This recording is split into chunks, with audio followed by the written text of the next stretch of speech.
we have these meetings, Africa-US meeting, Africa-Europe, Africa-Turkey, India. Now we are waiting for, there is another one, Africa-Russia. And Africa-Japan. And Africa-Japan. We have made the decision that it is not intelligent for 54 of us to go and sit before one gentleman from another place.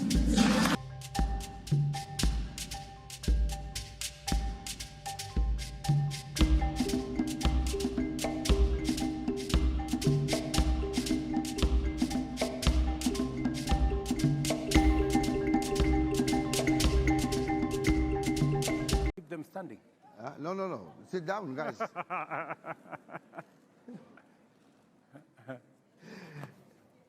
Well, thank you very much for your patience. We had to wait, of course, to have the icing in the cake. And we're going to have now a very informal and frank discussion with His Excellency, President Ruto. He told me to call him William, but I cannot do that. We are formally here, so I'll have to call him Mr. President. And this is going to be a frank discussion. I must start by saying I'm a little bit disappointed because my wife, when she heard that I'm having a conversation on stage with you, she went and bought me a very nice jacket. And I said, I'm going to upstage him. Then he went and came in this, wonderful. Look at that.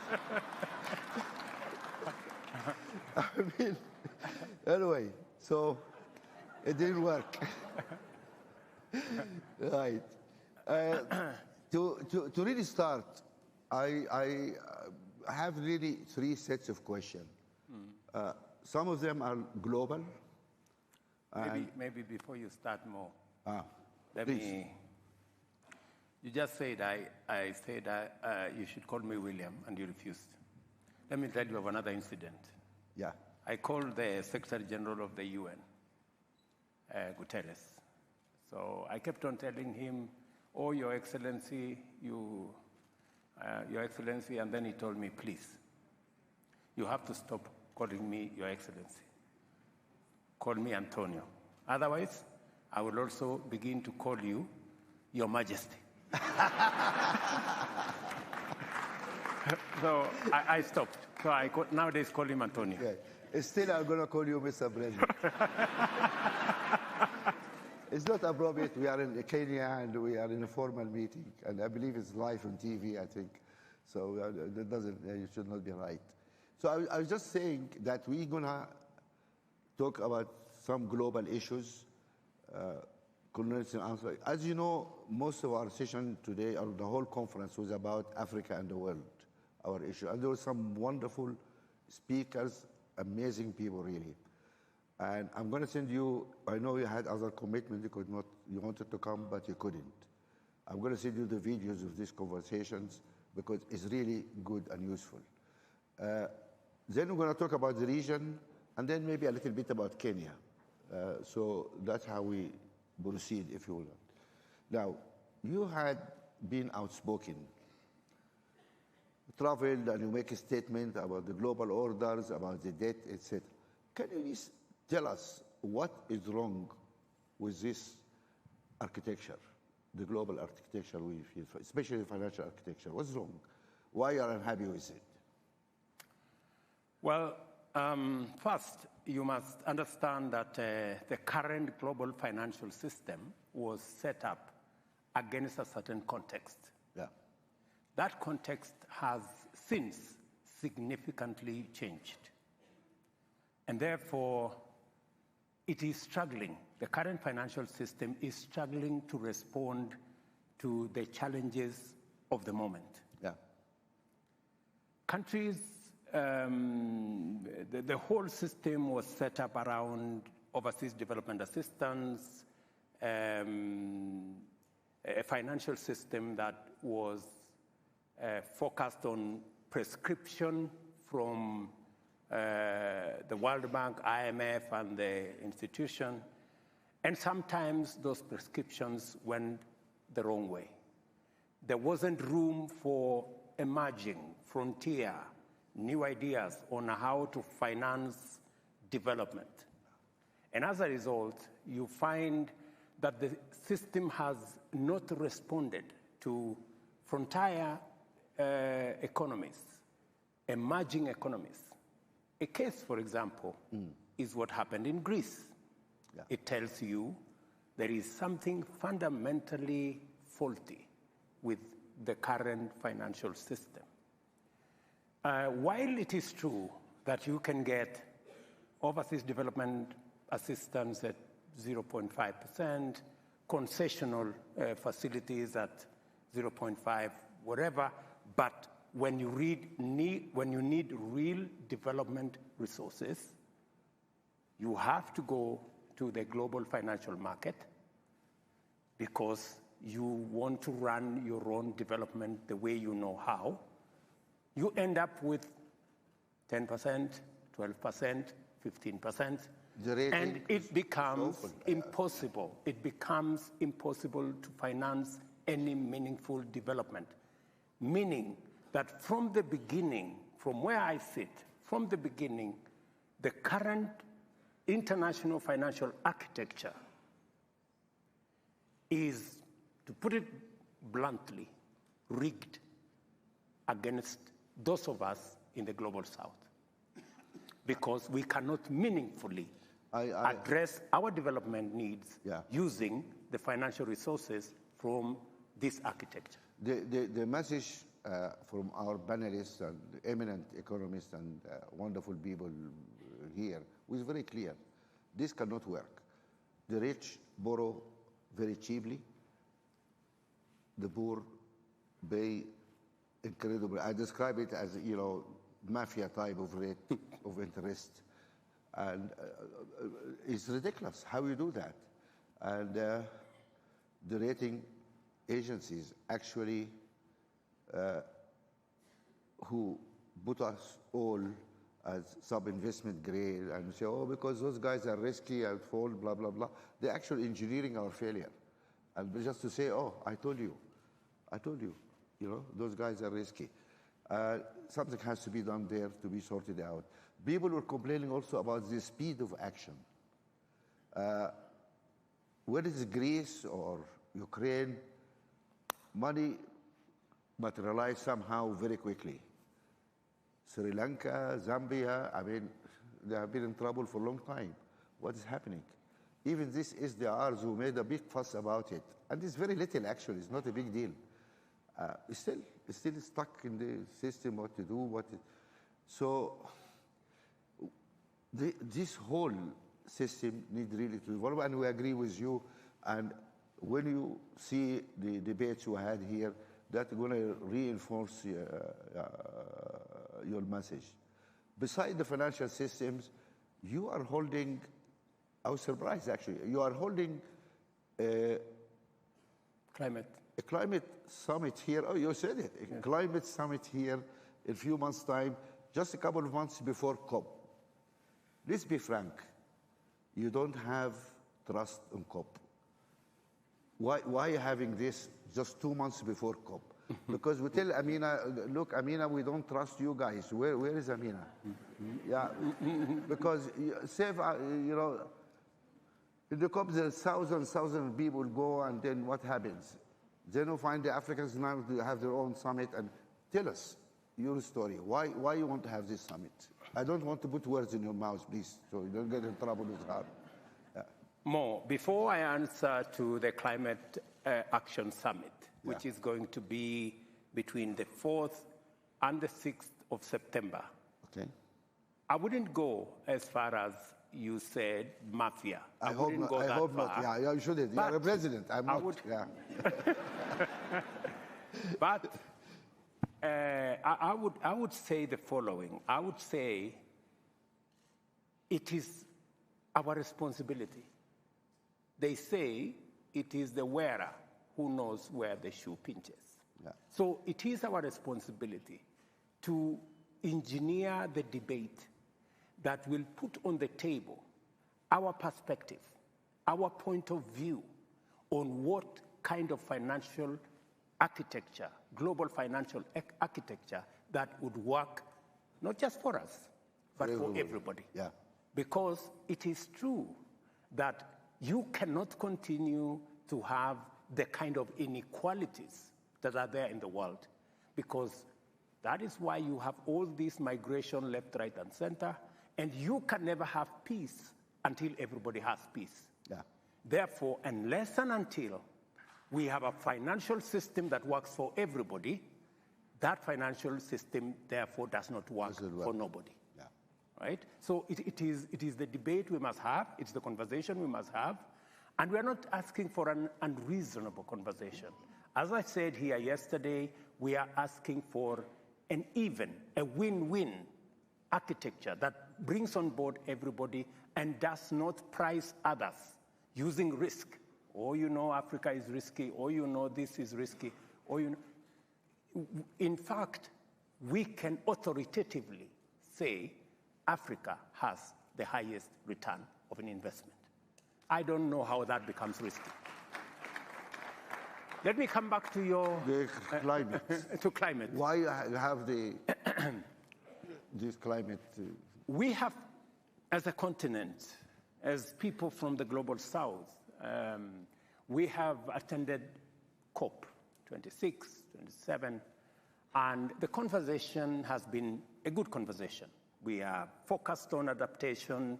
We are focused on loss and damage and that conversation.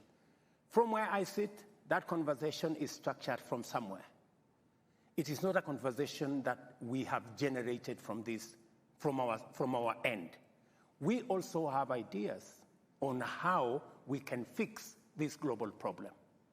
And why we are having the Africa Climate Action Summit in Kenya is because, first, I'm the chair of the Africa's heads of state on climate change. Okay. And therefore, it gives me responsibility to work on Africa's position when we go to have a conversation with the rest of the globe. That's number one.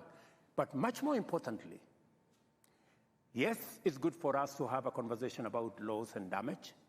Yes, it's good for us to have a conversation about adaptation. But we need to have the more important conversation about climate investment. How do we... The real conversation is how to get to net zero. Yeah. That is the real conversation. Yeah. And investments on how to get to net zero, how to re-engineer the globe towards that direction.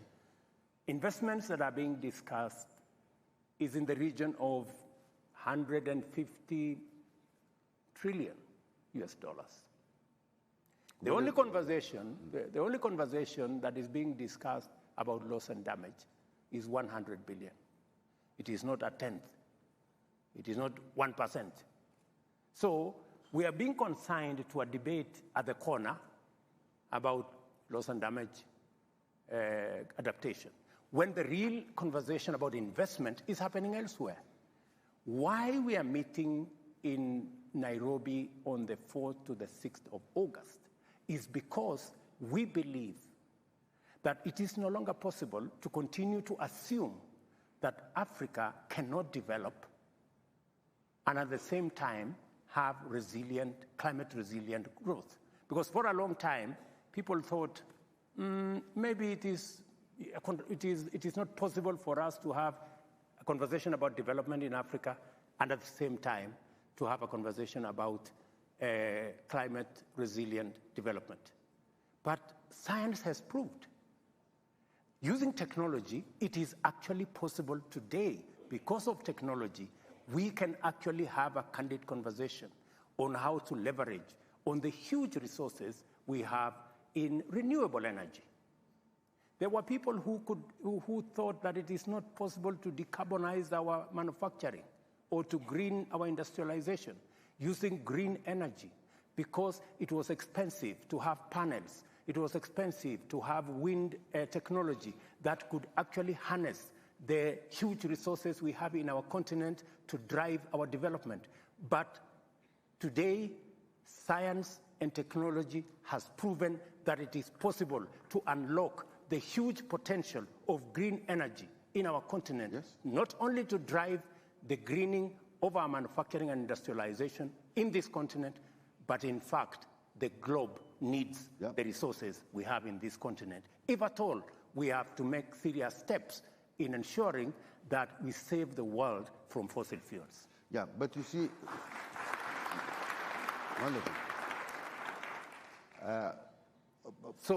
Do you understand why we are going to have this conversation on the more? Yes, it is very important because we want the world to understand that we do not want to come to the table as victims. That's not what we want to do. We want to come, we have our own ideas. We believe we can make a contribution towards sorting out this global challenge. It's affecting us the most. We have contributed the least, but that is not the conversation. We are telling the globe that we have ideas on how to sort out this problem. And we want Africa to be part of the answer. We are not going to accept to continue to be labeled as victims. Good. But here is let me just be devil advocate. We have been talking about loss and damage, and those guys pretended they don't hear us. They don't want to accept any liability. And to my understanding, I think it's only Denmark who accepted. I mean, I am correct to say only Denmark accepted, and it was like a couple of millions, just some small,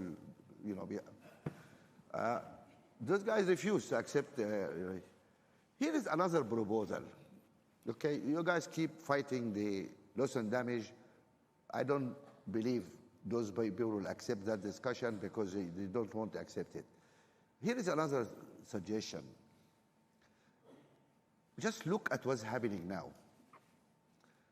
On average, every American, man, woman, and child puts out 16 tons of carbon every year. Europe does 6.5. China does 6 to 7 tons per person every year. Here, we're putting nothing, very little.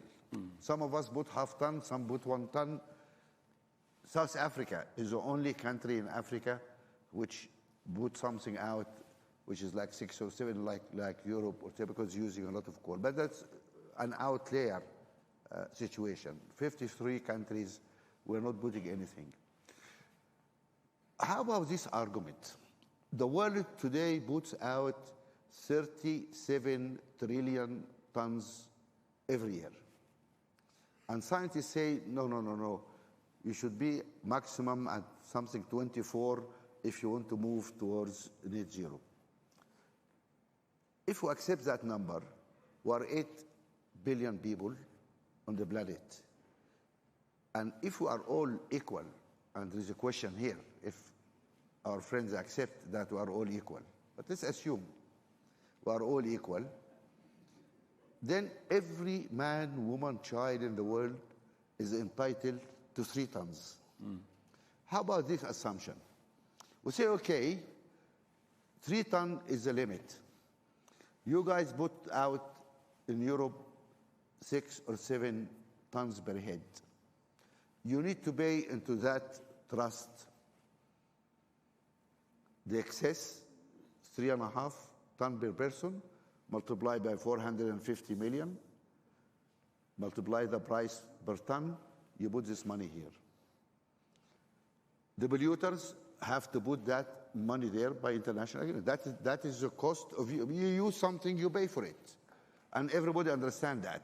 You pay for what you use. Then a country which only emits 1 ton or 2 tons, we say, okay, wonderful. We owe you 1 ton per person. Here's the amount of money. We give you that money. And if we do something like that, enable us to deal with a number of issues, like the Amazon, like the Congo Basin. Everybody tell us, guys, don't touch this, we need it. You need it, pay for it. Yeah? Because the whole world pay for that. So we need to create that legal trust where money will be given to the guys who are not putting the carbon out and taken from the guys. That creates a market incentive. My point of view is that those guys taught us about the market. And they told us the market, the power of the market, etc. Even our Chinese friend, and I have a dear friend from China today, told us China may be a communist country, but it believes in the market. Correct? He said that. Okay, this is a market. Let the market force play out. The polluters pay because they are polluting right now, and now they have the incentive to stop polluting because they're paying a lot of money. And the developing countries, which is not putting anything, have good incentive to keep receiving money and to stay as good guys and go green. Why aren't we deploying the market forces and producing some kind of a global system where the polluters pay for what you use? And the guys who are going green receive compensation for that. If we look at that, the countries which are actually affected by climate change are all poor countries. And they are all non-polluters. Then they're going to receive a lot of money. Guys, go and build your resilience and go green, etc. That is a very simple thing. And then people don't treat payments as charity. I think the problem is the polluters. When they say, oh, give you $100 billion, in their mind, it's a charity. You know, okay, I'm going to help you guys, you know, you are victims. But, you know, this year we have crisis here, we have COVID, we have that. I cannot do it. But if it becomes a legal agreement, it's not a charity. You pay for what you use. Would that be something we Africans should advocate? We say, guys, just pay for what you're doing. Instead of thinking that you're giving us charity. It's not a charity. Anyway, something to think about. But what is important, I think, is to try in your summit to develop a coherent African voice. We need one coherent African voice. 1, 2, 3, 4. And instead of going with 54 very weak voices. That's how to amplify, and I really look forward for that. Thank you. So that was about climate, and we talked about the rigged financial system. Then actually, the global order, or maybe you call it now global disorder, things are different now. And polarization, you know, the things are changing around us. How Kenya is going to navigate now when you have all these competing powers and a lot of antagonizing going on between these powers? I imagine you are pulled this way and you are pulled that way and you pressured here, pressured. How are you going to navigate that to maintain the best path for Kenya? Well, I think you made a very powerful point. I don't know why you don't want me to respond to it, because... No, you're free to respond to anything. Did I stop him responding? You have the mic. Because you have made a very powerful point about emitters and what do we do about this whole space where we're having a conversation and it's not quite coming out, and it's looking like, as you put it, it's charity. We're trying to help those guys. They are victims. You know, they are affected. That kind of conversation. And I really wish what you're saying would happen, because Kenya would be among the countries we would be receiving a big check, because our grid is 92% green. So we would be looking at that opportunity. But because of the way things are, you know, and we have to be brutally realistic about what is it that we need to do. I think the first step, even before we go that far, is we need to do carbon pricing. Yes, absolutely. That's where we need to. Yeah, and what I'm suggesting is carbon pricing. Yes, we need to do carbon pricing. It must be understood so that it is empirical, it is scientific, that this amount of carbon amounts to this. Yeah. Step 2, we need to work on carbon markets. That is all we're asking. We need to work on carbon markets. And these carbon markets must be worked on with integrity. Yeah. Today, we have carbon markets at 10%, at 10 US dollars. We have carbon markets at 200 US dollars, depending on who it is, on what you think it is, on, it's a floating. The integrity of the certificates. The integrity of the certificates is not guaranteed. We need to agree because we are in this together. Yeah. And I think that the sooner we all realize that this is not us versus them, this is us on one side and existential threat on the other side, then we will put our act together. Once we work on carbon pricing, once we ensure that there is carbon, the carbon credits have integrity. Yes. Once we work on carbon markets, then we move to the next stage, and we must, countries, continents like ours that are sequestering a lot of carbon, there must be a consideration, I was having a conversation with President Museveni. He's a good old man. And we were having a conversation about what do we do? Excuse me, you said good old man? I'm not trying to cause trouble, but I just... I was having a conversation with him because he's my neighbor. I know. And I was in Uganda the other day. So we were having a conversation, and he was telling me how he's working on making sure that he gets the oil out of the ground. He's working on a refinery. He's working on a pipeline. In the context of all this fossil fuel climate change debate, and I was asking him, how are we going to, to marry what we're doing, what climate change?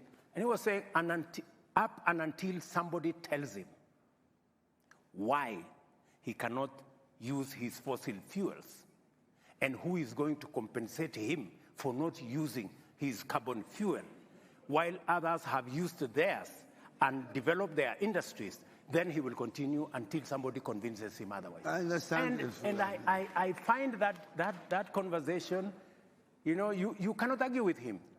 Those who are telling us don't exploit have developed beyond measure because of exploiting.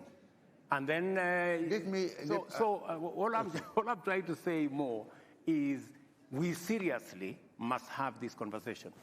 I have taken the decision in Kenya that we are not going to exploit. We have oil in Turkana. We have worked with tallow oil, but we have said we will not go that direction because we want. But when we say we are not going, when we forgo our resources, what do we get for it? There must be a candid conversation. So what happens? So that it is not a conversation of, you guys, you cannot do this. You have to keep the forest. You have to keep Lake Victoria. You have to invest in the environment. And we are doing all this so that what happens? This is the conversation more that we need to have. And hopefully we will get down to the bottom of it, and we will get a balanced conversation so that we get the benefit of the carbon sequestration that is going on because we are not emitters and we are not contributing to the emission. And I couldn't agree with you more. The principle, even in Kenya, is that emitters pay. And that's how it should be. Absolutely. And I was smiling before because when you talked about the carbon market, because tomorrow we are launching an initiative here about the African carbon markets, and it's going to be led by two very competent people, Dimalola. Is she here, Dimalola? Where is she? She gone to sleep. And also we brought the man who designed the European market, carbon market. Okay. And we launching because we need to find a way to really, produce acceptable qualification for our certificates, because it is very low priced. And why we pay so much for sequestering so much carbon here, but you pay double, triple amount if you do it somewhere else? It's the same stuff, but it's the issue of the companies who produce these certificates to actually bring them on board also to see how we can improve that. But that's also one step in that direction. I have some small ideas. Would you allow me to speak to them? Maybe? Absolutely, they are at disposal. Okay. Yeah. I would really value. Natalie, where is Natalie? No, we acted straight away. I mean, Natalie, where is Natalie? She's not gone to sleep also. I mean, what wrong with those people? She was here. Right. Can we just arrange for really communication? I mean, are you taking that into account? But I think the valid point here is a very interesting point here is how to produce a coherent African voice. This is our problem. Our voice is very faint, as not there. In the Glasgow COP, 37 countries and institutions, or 39, decided, oh, we're not going to fund African gas. We're not fund. And following that, we were in a meeting in the Africa Summit. I don't know, were you elected as time on the Africa Summit in Brussels? The last Europe-Africa Summit. And we had this conversation with our European friends. And Chancellor of Germany was sitting there. And I asked him, I said, I found it very strange. You are wallowing in Russian gas. Half of African gas exported to Europe, actually. 50% of our gas exported to Europe. And then you say, we cannot use our own gas. We now have 600 million people without power. Where is that morally? How can you beat that, And that was 6 days before Ukraine invasion. When they say, oh my God, now we have no gas, let's go to Africa now and get African gas. So all now investing in African gas because you need the gas. So we need some really consistency here. I will not use the word morality because you are here, I don't use tough words, okay? But we need some more, here, Natalie, I thought you went to sleep. We need the initiative on the African carbon market. The president is interested to link with that because also of his conference, so important. Can you please sort it out? Thank you very much. Right, we'll move now a little bit from the global issues because I think we don't have much time, maybe, I don't know, to the region here. And if I look at the map, you are an island in a troubled neighborhood. Maybe Tanzania is good, is at least safe enough at the moment, and I hope to stay safe. But you have soldiers in 3 countries around you, people trying, peacekeepers, to pacify things, etc. That may end up being 4. If we send people to my country in Sudan, we're going to need your soldiers, by the way, there sometime. Now, this is a tough situation for you because this neighborhood is not nice. Really, it's not nice. I mean, of course, beautiful countries, but what's going on is not nice.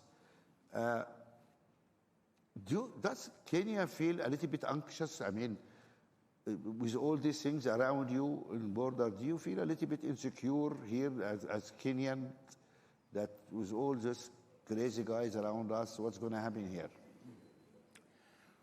Well, it is true that we live in a tough neighborhood.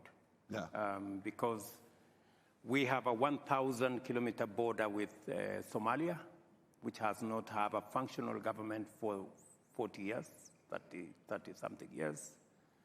We have a border with South Sudan. They have major challenges. We have in the neighborhood also in DRC, where we have our soldiers trying to pacify the eastern DRC. We take it as a responsibility because we know that our stability, our security is intricately intertwined with the stability of our region. And we believe using the architecture that exists, whether it is East African Community, IGAD, or indeed I was having a frank conversation with my brother Musa Faki as the AU, that it is really time that as a continent, and I shared my thoughts with Musa Faki, that as a continent, we must take charge of our destiny. Yes. We must take charge of our security. 60 years after the formation of the Africa Union, we cannot continue to depend on Europe, the EU, the US, China, and I don't know which other place, to manage our own affairs. I think it is time. And that is why we took the decision in DRC. We didn't look for resources from, I don't know which organization. We used Kenyan resources. Wagner, you heard about Wagner? You know, we are at Uganda. We agreed that every country should deploy troops using their own resources because we need to take charge of our region. These are our issues. We need to deal with the security of our region because if we do not deal with the security of our region, we are foregoing opportunities of investment, of job creation, of growing our economies, and we are basically working against ourselves. Without peace, there is no development. Absolutely. Absolutely. So, but let me ask you a question. The situation in Sudan, we were having a conversation, I know it's your country, we are having a conversation in Uganda day before yesterday. Yeah. And we were having the conversation on how IGAD, unfortunately the chairmanship of IGAD is currently in Sudan. So it becomes very difficult because... Here is a Sudanese guy, make him chairman, In absence of a legal government, we volunteer this guy. In fact, when Sudan was given the chairmanship, it was because of Hamdok here, when it was a civilian government. But now we have a general, So that is our region. So we were having that a candid conversation because we believe it is our responsibility. Yeah. We were having a conversation with Musa yesterday because we believe as AU, we should sort out these problems. Let me ask you a question here. And we have what it takes to sort out these problems. That's wonderful, but instead of one country bearing the brunt, I mean, this is costly also. It is. Developing your boys to go and do this, I mean, it's very costly. There was a proposal many years ago, and correct me if I'm wrong, our chairman. You guys decided to have a standing army for Africa. And that was many years ago. Where is that army? Why? That was a decision made.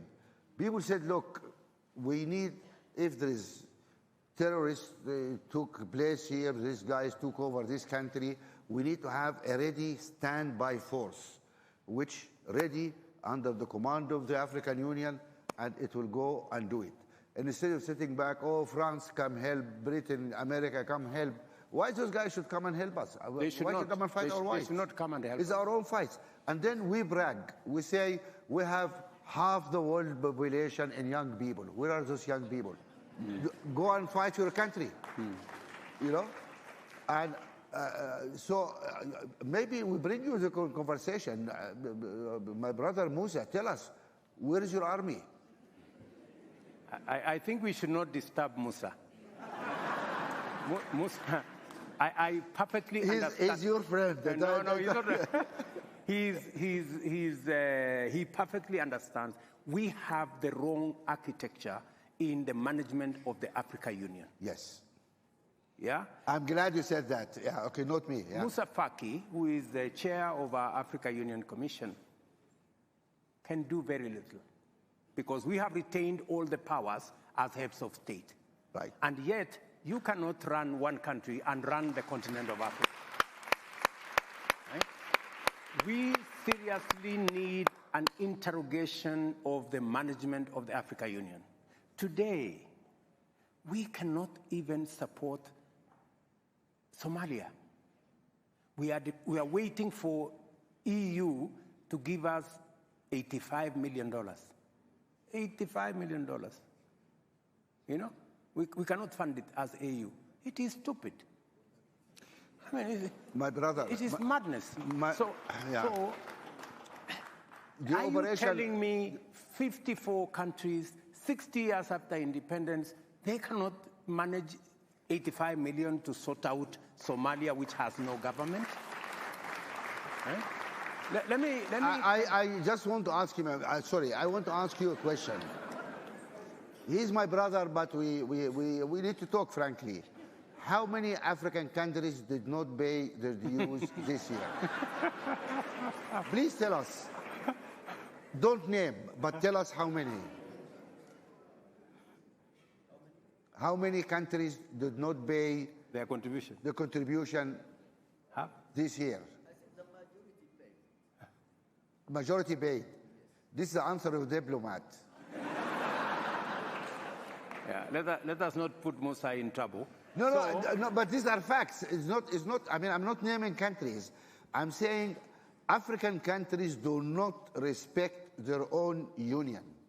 If you don't respect your own union, nobody respects you. Full stop. And then, the same guys who don't pay their contribution, they go to this international meeting and say, oh, African sovereignty, African solution for African problems, Africa this, Africa that. Come on, guys. What is this? We need to be credible. If we believe we have an African Union, we need to have an African voice, we need to do it. My understanding is your operational budget, my brother, is really paid by the European Union. This is a fact. This is a public knowledge. It's not secret or whatever. We are not paying for our own operational budget for African Union. We are not. And then we said, okay, we're going to have a standing army under the African Union. And we went and talked to Europeans with big arguments about, oh, we don't give arms, we don't. Ukraine changed all that. Now, Europeans are willing to give arms if needed. And we say to them, instead of sending troops, come and arm this Africa Standing Force. That solve your problem, solve our problem, and you guys don't like Wagner. That's the way not to get Wagner. Our boys go and do the fight, but we need the helicopters, we need... Let me say this more. Yeah. Let me say this to save our face. Yeah. That you started this, not me. Yes. We have a challenge. And the positive thing is that there is a realization that it cannot continue this way. What you going to do? How you going to fix the African Union? It cannot continue this way. How are you going to fix it? We have what it takes to fix it. And the conversation is already begun on what do we realistically do to be able to get the African Union to take charge of the affairs of our continent. Let me give you a case in point. We decided, for example, that we are going to assemble our market using the Africa Continental Free Trade Area market. Yes, that's good decision. Ecosystem. Yeah. And the positive thing is that it was unbelievable at the rate at which we were able to achieve consensus and we were able to achieve ratification.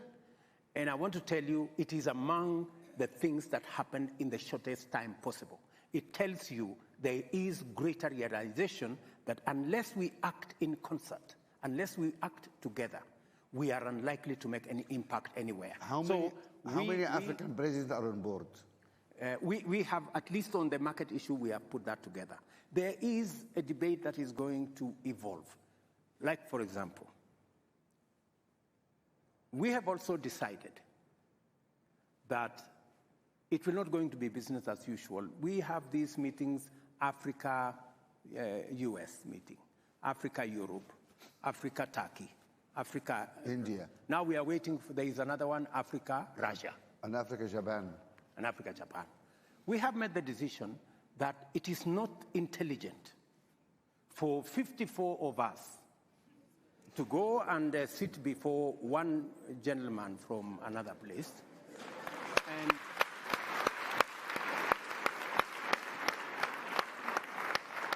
I mean, and sometimes we are mistreated.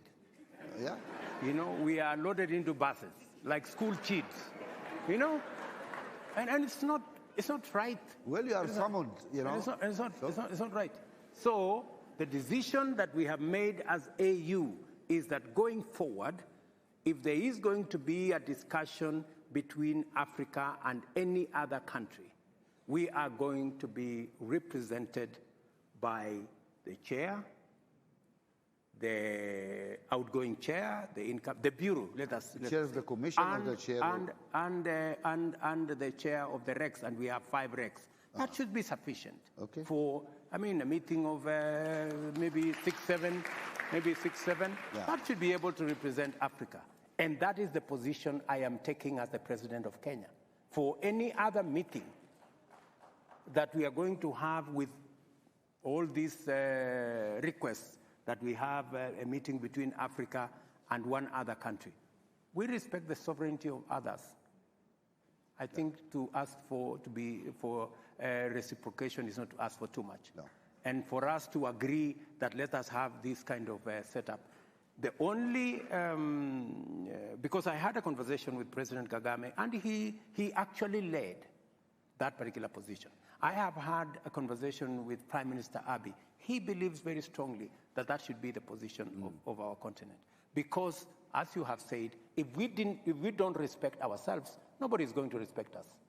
And we should be able to take that kind of decision. Yeah. And part of that respecting ourselves is when we say African problems, African solutions. We must be serious about the solutions. It cannot be rhetoric. It cannot be talk. It must be accompanied by what realistically and practically we are doing. And what is our capacity? Yeah. No, this is wonderful. But just one question. Why are you having this discussion in closed rooms? Why don't you bring civil society, all those people in this discussion?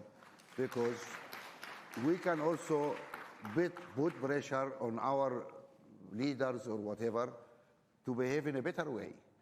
African people need to tell their presidents, we care about Africa. That should be a priority. Unless we act really together, it doesn't work. And in the reform agenda of the African Union, if you and your colleagues are proceeding that way, there need to be really a serious discussion about the structures and how Africa is. One problem is African countries refuse to cede any sovereignty to the African Union. So African Union cannot sign a trade agreement in behalf of Africa. Then the African Union go and meet the European Union. This is not balanced. It is not. Because those guys had 27 countries, gave them sovereignty. Yes. But our guys here don't want to give any sovereignty, cede any sovereignty to the Union, as if, you know, this is something very fantastic they have to keep. When countries like Germany, like big countries, agreed to cede sovereignty to the collective body because they are smart, they think when they are together, they negotiate better deals. Are you saying? The only stupid guys, unfortunately, are the British, who left that collection. But look, I'm free to say that because I'm also a British citizen, and so I have my views about what happened in Britain. I know we have British. Jane is there, the High Commissioner, and the Archbishop. And I have the minister here also. But do you agree with me it was a mistake to leave the European Union? You agree? You're going to lose your job, I think. Anyway, BBC is not here, don't worry. Nobody watch Kenya TV, so don't worry.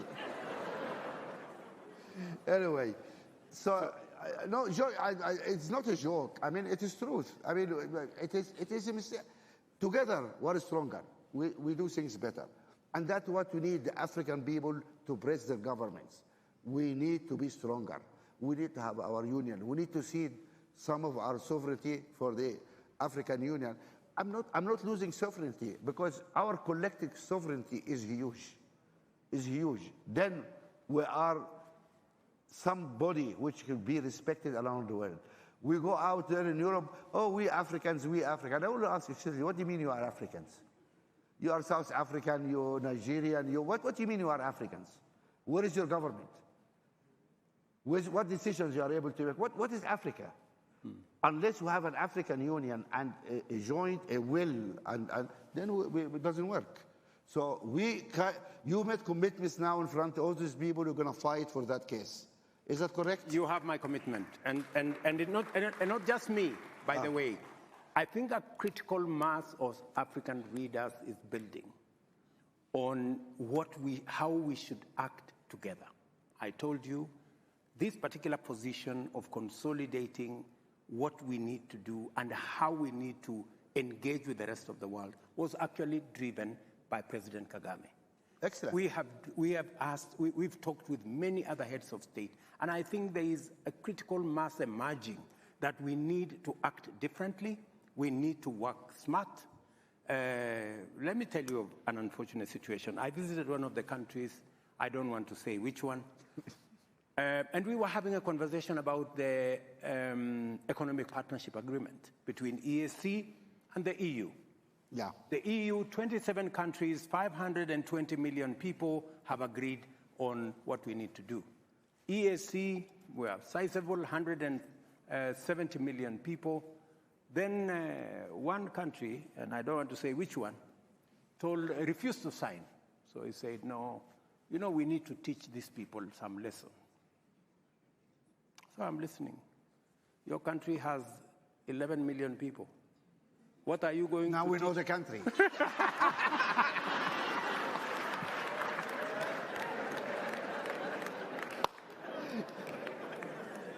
Anyway. So what are you going to teach 520 million people who are supposed to serve as your market? Really? So sometimes we undermine our own case because of not acting properly. So I want to promise you that it is our challenge. The realization alone that we have a problem is halfway the solution from where I sit. So we know that we have to change stuff.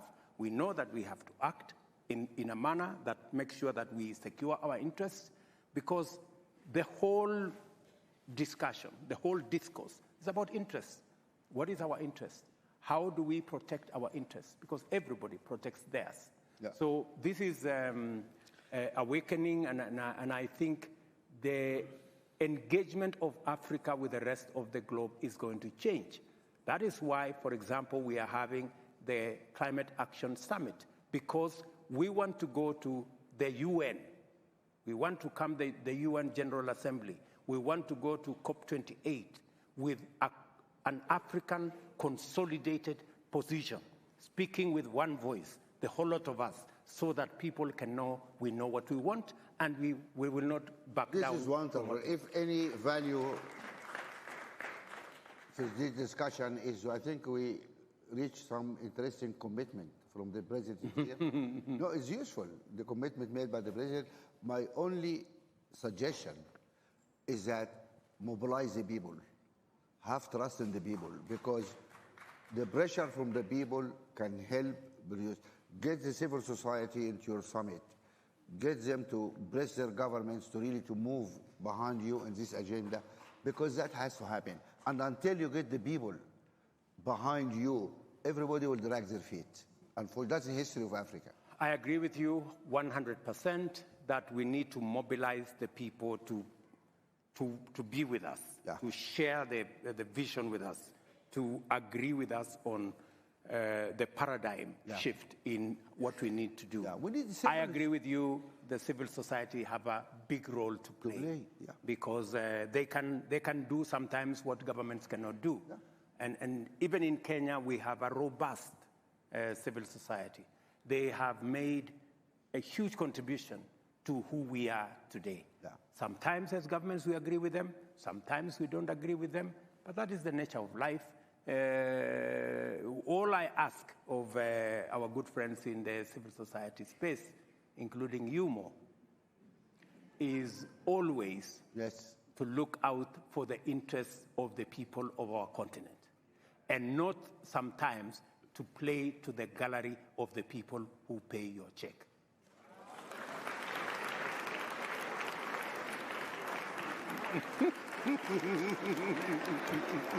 What are applauding for? What you guys are applauding for? We're going to have a discussion here about civil society. We had a session actually with non-state actors here. We had the president of five of the biggest foundation in the world. We're all in this case. And I'm going to send you the video of that. Okay. What civil society and what foundations are doing for Africa is a wonderful job. And that brings me to the issue of civil society, about who pays your check. To start with, in our foundation. No, by the way, no, you know, I'm not talking about more. No, but to make it clear, I don't know if everybody. We don't accept donation from anybody, government, business, anybody. Our money is the money we made in Africa from our investment in Africa, which was clean investment, and we gave this money as an African money to the foundation to do this. We refuse, by our constitution, we don't accept a penny from anybody because we work in the area of governance. So we don't have anything, right? This brings me to the issue of other foundation which doesn't have a donor who have a lot of money to give them, which is fine, many foundations like that. Really, what bothers me is that if a foundation, not every country, but many African countries, if a foundation receives funding from external source, it is no. Some countries ask them to be registered as foreign agents. But the government of the same country go and beg for the same money from the same donor. So how civil society is agent and a foreign agent, and the president is not a foreign agent? Let's be consistent. You know, why the government accept donation, but the people cannot, civil society cannot have donation? What we need, of course, we need is a charter for the foundations, and we're working on, we need to have a charter for African foundations on our own governance, because we cannot just keep screaming about the governance and the government when we are not observing governance in our own foundations. We have to do, I accept that, and that should be the way to work. And I think we need to find Kenya. They have let me speak for Kenya. You guys let me fighting this based on civil society, frankly. Let me speak for Kenya. Yeah. The same way you have made a disclosure about Mo Foundation. Yeah. Let me also make a disclosure about Kenya. Please. We don't require the civil society to make any disclosures to government on who they get money from, how they use it. It is their business. All I said is we just the same thing, governance. You demand of us governance, rightfully, legitimately, and that's the right thing to do. The same should be demanded of civil society, the way you have said. Agree, but Mr. President, I think, I'm sorry about my ignorance. I hope you have a charity commission here, because charity needs to state an annual financial return, exactly how much money they received from where it went, how much paid their directors, how much paid their... That is a requirement worldwide, everywhere. In America, in Britain, everywhere required. You need to implement that too. We have an NGO coordination council that takes care of all. You need to do that because that removes the fog and suspicion. Yes. Here we are clean, we're doing the right job. I think that's good for both sides. But I heard complaints that there is some tightening of the space over the, for civil society for a few In years. Kenya? Yes. Is that true or not true? It is very untrue. Really? And I think the civil society must be somewhere in this room. If there is any... Anybody civil society want to challenge the statement? Listen, we'll guarantee your safety. Don't worry. Yeah. I heard you had some rogue police unit here, which carry some execution stuff. But I disbanded on day one. So guys, don't be afraid. Stand up and speak. No, nobody's speaking. Anyway, fair enough. You don't need any further evidence. No, that's fine. It's good, but I have to raise the question because somebody, we need to have a proper conversation. It's good. One thing worries me about is the... don't upset. I don't want to upset you, or so please allow me. You Kenyans are hot-headed. I mean, what is going on in the streets here? I mean, why don't you cool things down? What's going on? Convoys here and tear gas and this. What is, why don't you... You can see, I call you hot-headed. I call our people in Sudan stupid and criminals because we went too far. You look at our example and, cool it down. I mean, why aren't you talking to each other? More. You see, we have a constitution that provides for how we conduct ourselves. We have institutions that make sure that everybody lives by the rules and operates within the parameters of the law. We had an election, and it was observed by the international community. It was accepted. In fact, my predecessor said, I think a day ago, that he handed over to the gentleman who won. Yet his candidate, the candidate he was supporting, is in the streets complaining that the election, he doesn't know how the elections went. So if the chairman of Azimio, the former president, has told the country that he handed over to the gentleman who won, yet his candidate has a problem with who won the election, I think they need to have a small conversation between the chairman and his candidate to tell him, gentleman, I handed over to the gentleman who won, let us stop the demonstration. But that's not happening. But that's not the case. I did take the step, as president, to deal with the situation because they raised 4 issues. Issue number 1, the high price of food commodities. You know as much as I do that that's not a Kenyan problem. But I said, okay, let's have a conversation. They raised number 2, that that they're not satisfied with the outcome of the election. We all went to elections. The international observers were there. It was validated by the institutions of government, the institutions of the Constitution. The Supreme Court validated. 5 months after the election, they said, there is a whistleblower who has now said he has given different results. In which country more is elections determined by whistleblowers? I don't think there is any such country. But I took the step to say, okay, let us create a framework. I reached out to the opposition and said, let's have a framework where we can have a conversation about the issues you are raising, right? And I extended an olive branch. I went on national television. I offered, said, let's have this conversation. They accepted, let's have this conversation.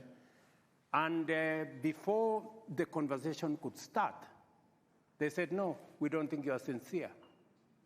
You know, we don't like one of your members. They didn't like, I saw the paper. If you are having a conversation and you need everybody on the table, you cannot say, I don't like so-and-so. It is the reason why we are having a conversation, because we don't like one another, you know? So it cannot be the argument that I don't like so-and-so. So the very reason why we are having the conversation is because we don't like one another. Let us always have the conversation. But anyway, be that as it may, let us see how else. You know, if you have make a different suggestion. We've even offered them. We've told them, okay, if you don't like so-and-so, it's fine. Can we start the conversation, and then we will exit this person you don't like? They say, no. We told them, but the prices of food commodities have come down. They say, even if you bring it down as far as possible, we still want to go to the demonstration. I don't know. Maybe we need a hug first, you know. What? Really, because my brother. Since these are your friends, why don't you reach out to them and have a conversation?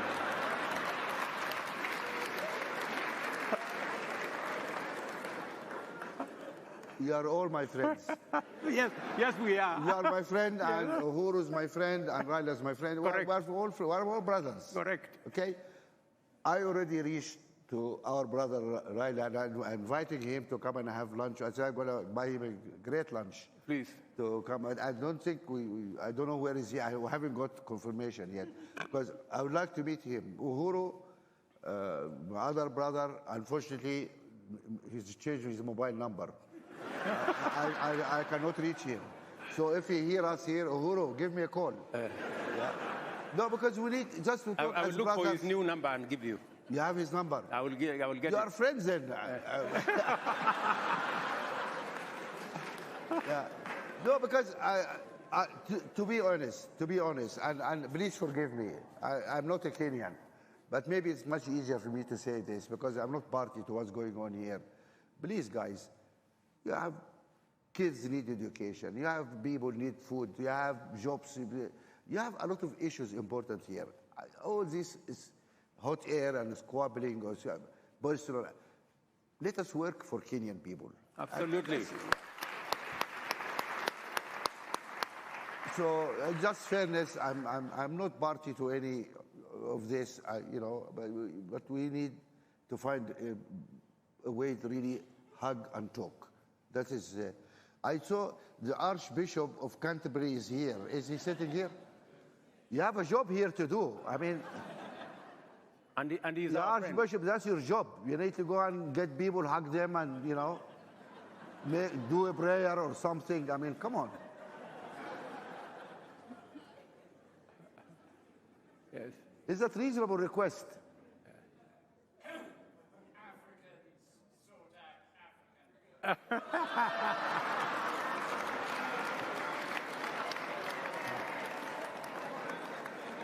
I don't understand, but I thought Christians also sort Christian people.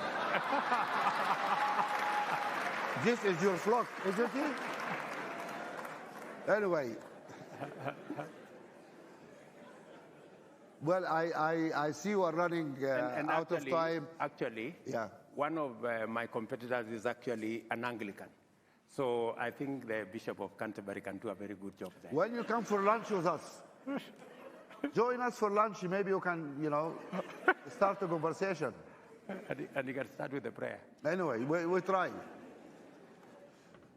I mean, when we couldn't do it, then we hope God can do it for us, you know, but he's reluctant, you know, so what we do. I don't want to take too much of your time, but before I go, just another personal question. I hope you don't mind. It's okay. More. My daughter the other day,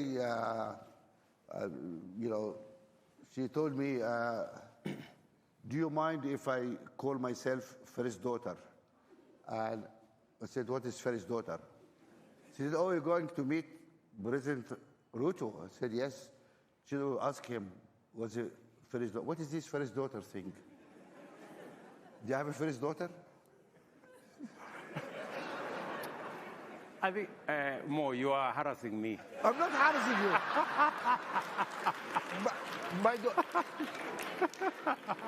This is not fair. I'm asking a simple, innocent question. I know. I agree. Maybe on this particular one. But Mr. President, it is this country had. It is a Kenyan joke. Yeah. Because my innocent daughter Charlene put on her Twitter account, and I asked her, "Why have you put this password?" She says there are, I think, what are those accounts that are duplicate? Parrot or something? I don't know. I'm not very. Yeah. There are so many accounts in her name which she has nothing to do with. I see. Fake account. Yeah. Okay. Fake accounts. So I told her, but you know, this will be misinterpreted to mean something else. But she says, that's how I have chosen to do it. And I think let us just leave that to be. So, okay. But are you telling me that you have no intention of creating a third dynasty here? I think I think the people of Kenya have moved on. And my position is that if you look at the way I look at how we should move, inclusive growth, inclusive development, if you look at my political philosophy, I do not believe that everything should rotate around the president, even if that is William Ruto. Members of my family are not participating in any politics. And I'm not saying that they should not. If they want to, but they should. But I have made the conscious decision that it is enough that the people of Kenya have given me the honor to be president. It is not in my place to use it to promote my family. It is in my place to use it to promote the children of other people so that they get the same opportunity like the one I have gotten. And that is why I have a very big argument with some of my competitors who use the office they get whenever there is a nomination. They nominate their daughters, nominate their cousins, they nominate. I don't think that's the best way to use opportunity. I think opportunity should be spread. If you have gotten an opportunity, reach out to somebody else to give them a lift, to give them a hand up, so that they too can become something. It shouldn't be just around your family. This is a wonderful statement, and it is recorded. Yes, it is. 8 years from now, we're going to play it back. Very good. Because many African presidents say good things at the beginning of their time and then change later on, but we believe you're going to stand. I don't know if I should say this or not, but one African president, probably a friend of yours, 40 years ago, wrote a book and said the problem with this country is every president who wants to come here doesn't want to leave. He has not left for 40 years now. I tried to send him a copy of his book with his ambassador. He said, no, don't give it to me. He said, oh, you're going to fire you if you hand this over. But anyway, but we have this statement here in front of everybody. There is no new dynasty. There is no junior, Ruto Jr. or first daughter, stuff. I don't mind. I have to ask this question. No, if I don't ask more, yeah, please, you're free to ask me any question. But I'm not harassing you because I'm harassing you. I'm not with a light touch, and I'm going to revenge. Oh, that is serious. Really, you have been a wonderful, really guest in our discussion, and we thank you very much, Mr. President. Please.